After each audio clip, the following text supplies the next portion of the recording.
pack of marbles to put in my mouth. Wow. So the media has been trying to beat up and make fun of Trump supporters by calling them retards or tards or gloids. Okay. And the only people that support Trump are rednecks and card-carrying Nazi right-wingers. Nazi right-wingers. The National Socialist. Right, of right-wingers. Okay, right. Socialist right-wingers. All right, I'll buy that. Well, their whole thing was that they're the people. If you support Trump, you're stupid. Oh, of course. So there's a new poll out, and it's amazing that they released this one. They? What do you mean by they? Them people. Those people. CNN. Okay. Oh, wow. Those people? The amount of the percentage of people that they polled with no college. They claim they have no college education. Oh, and that makes them so stupid. 46%. Okay.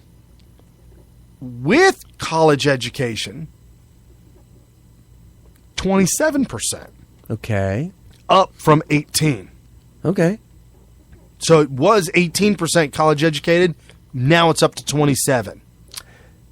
It's moving in the right direction. Is that 27% of all the people questioned? Oh, yeah. Because that's actually kind of close to the amount of college graduates there are in America. Right. Well, yeah. Percentage-wise. Right, okay. Right. So that's kind of weird. So, no, if I don't know what the exact number is, but let's just say it's 27%.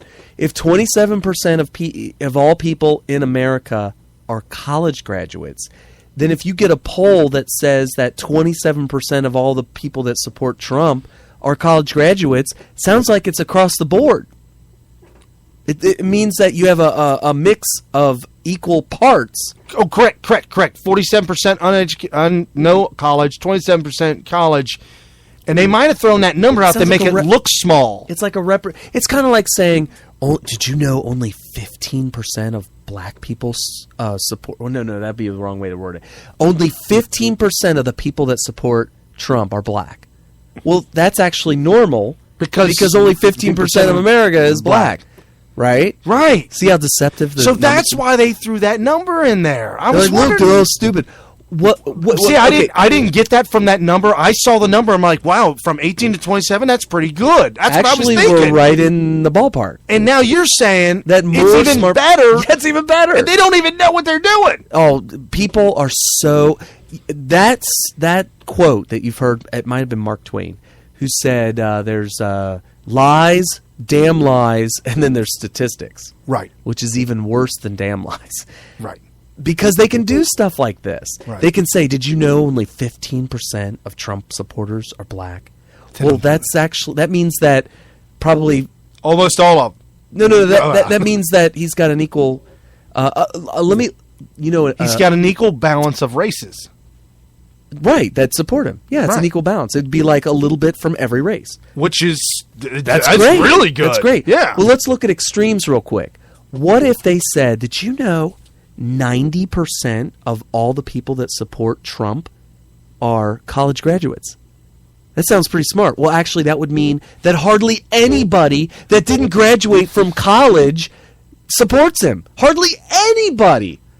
So then the John Q. public, the average Joe down the street... The 73% of people that didn't graduate, right? None of them vote for him. They were like, we don't have nothing to do with that. He'd never win. Oh, he'd get killed. What if somebody said, did you know 90% of everybody that voted for Trump, or that's going to vote for Trump, 90% of them are black? That would mean he has hardly no support. No support amongst white people whatsoever.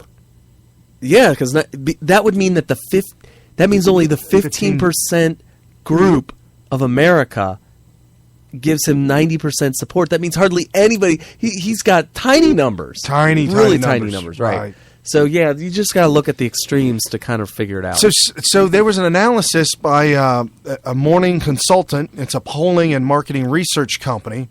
And they were looking at these odd occurrences that had... anomalies. Yeah, that has cropped up repeatedly this year. They saw something on the polling for phone calls and polling on the internet. Now, if you know about polling on phone calls, they're calling landlines, mostly, if there's any landlines around. They may have cell numbers, but they ain't got my cell number. I don't get any phone calls from anybody. I get no sales phone calls. I got a sales call today. I think isn't there still a law that something about cell phones you can't get those numbers. Right. But yeah. I get cell phone calls, but that's because I use my cell phone number as my business number, and they're allowed to call businesses. Because I remember going off on somebody. I really didn't want to hear it from them, so I started yelling at them that this was my cell phone, and they said, "Is this not listed as a business number?" And I'm like, "Ugh." No. So here's what they found, and this was reported by Breitbart. It says Trump generally has done better in online polls than in surveys done by phone. The firm conducted an experiment aiming at the understanding why that happens and which polls are more accurate. Online surveys that have trended to show Trump with support of nearly 4 in 10 GOP voters, or the telephone surveys that have typically shown him with the backing of 1/3 or fewer. Their results suggested that the higher figure probably provides a more accurate measure. Some significant numbers of Trump supporters, especially those with college degrees, less likely to say they support him when talking to a live human being than they are in the anonymous environment of online survey. So their polling director, Kyle Drop, has said that when a college education person is talking, or just an average person is talking to somebody on the phone, a lot of times, because of their peer pressure, the people they work around, the people they live around, I don't know, something weird happens, and they don't want to give, and they talk about this all the time, they have to weed through it and word the question right or word the question wrong. Purposely to get, so when do you think Donald Trump stopped beating his wife? You know what I mean? Just, so when they word it, so phone calls can be difficult for accurate polling. However, when you're online and you read the question yourself, well, one, you got to read. Oh, two, you got to be able to be. You got to be literate. 2, you got to be online. You got to own a computer, right? And 3, if you get a phone call, who owns a landline anymore? Old people. And what would an old person support? They would probably say, "Not Trump. I'm going for Jeb. I'm going for Jeb. Jeb is my man. Graham." I just want to hear his voice again. My name's not Lindsey Graham, but I do like him. Thanks for calling. In fact, tell everybody that we're definitely going to vote for Lindsey Graham. We're going to write him in. Y'all go to hell. Y'all go to hell. Oh, you're saying that he's no longer a candidate? No? Well, you can go to hell. Click. That's good stuff. So Bill Kristol, who I've told, every time I hear that name, I'm like, Billy Crystal. You mean the Billy Crystal, right? The famous comedian. And the reason why I bring up Bill Kristol's name is because I've told some of the older folks in my life that Bill Kristol is a Democrat in sheep clothing. Yeah, I've definitely heard some things out of his mouth that I'm like, oh, how do you not know you're not wrong? Quote, this week, we will have to start a new party if Trump wins. I am totally not surprised by that. I wrote, yes, why don't you just go ahead and join your Democrat party? Just hang out with them. There you go. You don't need a new one. Don't start a new party. Just go with the people that represent you the best. Right.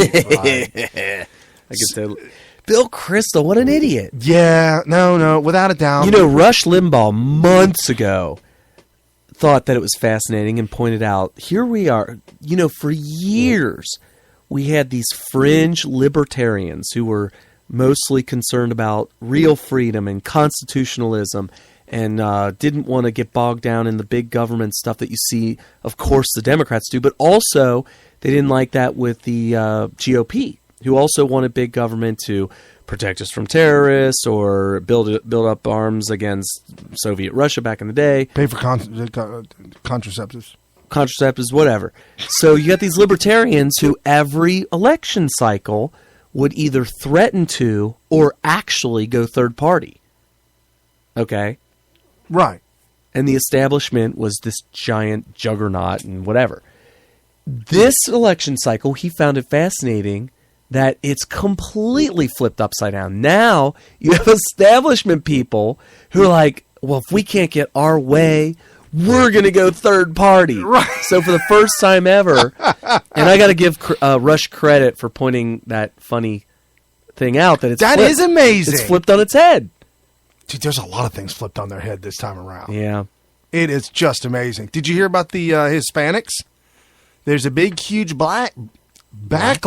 Oh, blacklash. Backlash against Hillary. Okay. With the Hispanics. For what reason? Hashtag not my abuela, which What's is that? grandmother. Not my grandmother.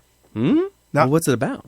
That's their hashtag. But I know, but what is... Why? They ain't down with her. Oh, you mean they're saying that she's the grandmother. Right, and she's not mine. She's not my grandmother. Right. I don't know who you're talking about. So it's a huge hashtag, not my grandmother. But it's in Spanish. Yeah. So huge backlash from the Spanish community. The Hispanics, they don't want nothing to do with her. So are they going to support Bernie Sanders? Yeah, I don't know. Or is it going to be Cruz?